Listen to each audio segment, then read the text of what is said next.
আসসালামু আলাইকুম বন্ধুরা, আজকে আপনাদের নিয়ে এসেছি বান্দরবনে।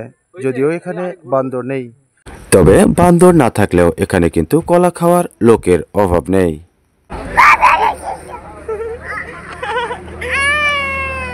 জানিয়ে রাখি, মেহেরপুরের গাংনী উপজেলা শহরের রবিউল ইসলাম মেমোরিয়াল হাসপাতালের পক্ষ থেকে প্রতি বছরই হাসপাতালের স্টাফদের নিয়ে কোনো না কোনো জায়গায় আনন্দ ভ্রমণে যাওয়া হয়ে থাকে। এরই ধারাবাহিকতায় এবার বান্দরবনে যাওয়া হয়েছিল। তো বন্ধুরা, জানিয়ে রাখি বান্দরবন সম্পর্কে কিছু তথ্য। বান্দরবন পার্বত্য জেলার আয়তন ৪,৪৭৯.৪ বর্গ কিলোমিটার এবং লোকসংখ্যা ৪,০৪,০৯৩ জন। এই জেলার রয়েছে দীর্ঘ ও গৌরবময় ইতিহাস। সুদূর অতীতে চট্টগ্রাম ও পার্বত্য চট্টগ্রাম অঞ্চল নিয়ে ত্রিপুরা রাজ ও আরাকান রাজ্যের মধ্যে দ্বন্দ্ব চলার ফলে অঞ্চলটি বহুবার হাতবদল হয়। প্রাচীনকালে পার্বত্য অঞ্চলসহ চট্টগ্রাম ছিল বাংলার হরিকেল জনপদের অন্তর্ভুক্ত। ওই সময়ে পার্বত্য চট্টগ্রামে কোনো উপজাতীয় বসতি গড়ে ওঠেনি।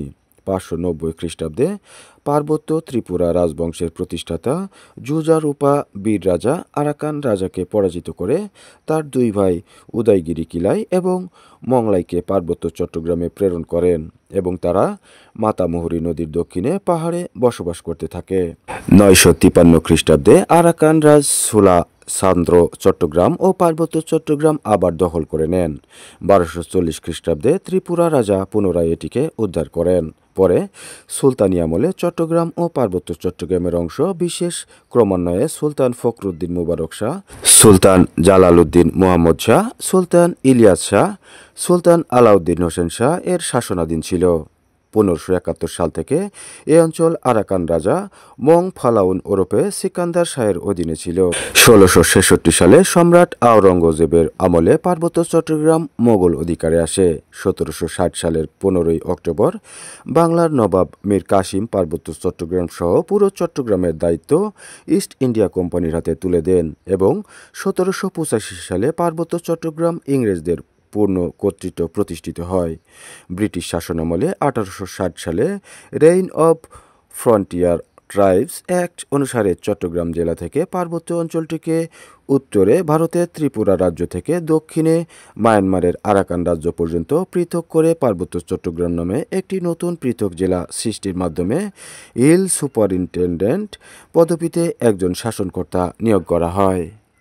১৮৮১ সালে স্থানীয় প্রথার সাথে মিলিয়ে পার্বত্য চট্টগ্রামকে ৩টি সার্কেলে বিভক্ত করা হয়। বর্তমান বান্দরবন জেলাটি বোমাং সার্কেলের অন্তর্ভুক্ত হয়। ১৯০০ সালের মে মাসে দি চিটাগং হিল ট্রাক্টস রেগুলেশন ১৯০০ প্রণয়ের মাধ্যমে ডেপুটি কমিশনারকে জেলার প্রশাসনিক প্রধান নিযুক্ত করা হয়। ১৯৫৬ সালে প্রবর্তিত পাকিস্তানের সংবিধানে পার্বত্য চট্টগ্রামকে এক্সক্লুডেড এরিয়া এর মর্যাদা দেওয়া হয় এবং ১৯৬২ সালে তা পরিবর্তন করে ট্রাইবাল এরিয়া বলে অভিহিত করা হয়। বর্তমান বান্দরবন পার্বত্য জেলা ব্রিটিশ আমলে পার্বত্য চট্টগ্রাম জেলার বান্দরবন, নাইক্ষ্যংছড়ি, রুমা ও লামা থানায় অন্তর্ভুক্ত ছিল।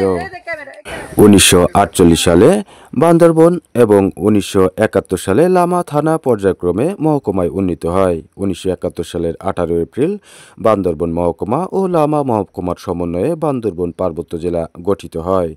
১৯৮৯ সালে ৩ পার্বত্য জেলায় স্থানীয় সরকার পরিষদ গঠিত হয়। ১৯৯৬ সালে গঠিত জাতীয় কমিটি কর্তৃক উপজাতীয় নেতাদের সাথে বৈঠকের প্রেক্ষিতে ১৯৯৭ সালের ২রা ডিসেম্বর পার্বত্য শান্তি চুক্তি স্বাক্ষরিত হয়।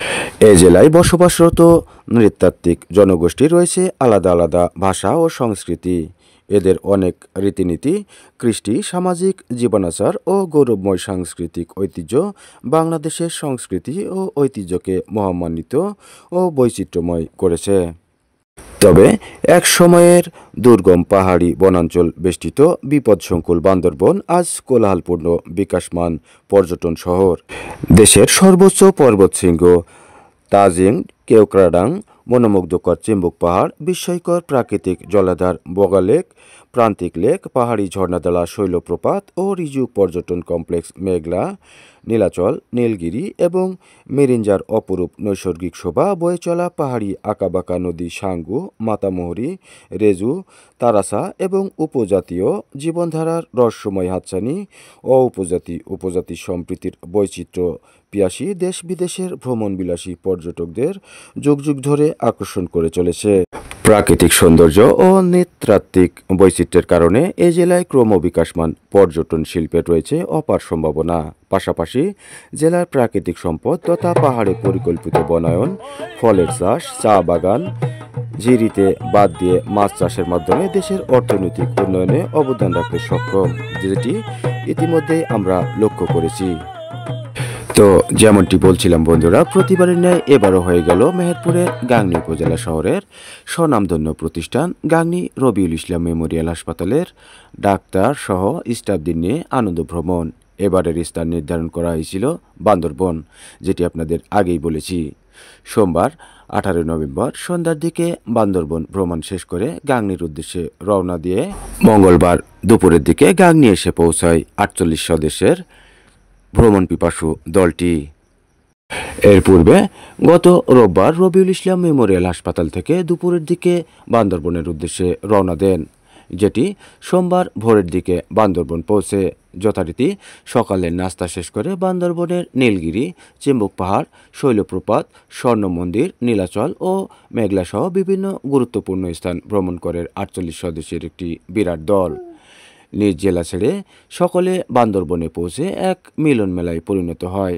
ভ্রমণ শেষে সোমবার বিকেলের দিকে নীলাচলে এক আলোচনা সভা অনুষ্ঠিত হয়। সেখানে রবিউল ইসলাম মেমোরিয়াল হাসপাতালের পরিচালক পুষ্টিবিদ তরিকুল ইসলাম দিক নির্দেশনামূলক বক্তব্য দেন।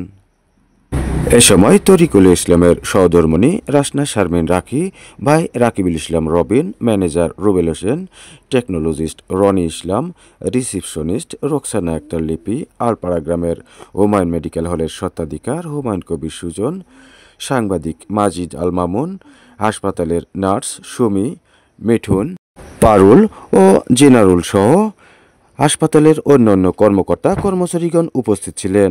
প্রতি বছরের ন্যায় এবারও সুষ্ঠুভাবে আনন্দ ভ্রমণ শেষ করতে পারে এবং এই আয়োজনের জন্য সকলেই হাসপাতালের পরিচালক পুষ্টিবিদ তরিকুল ইসলামের প্রতি কৃতজ্ঞতা প্রকাশ করেন।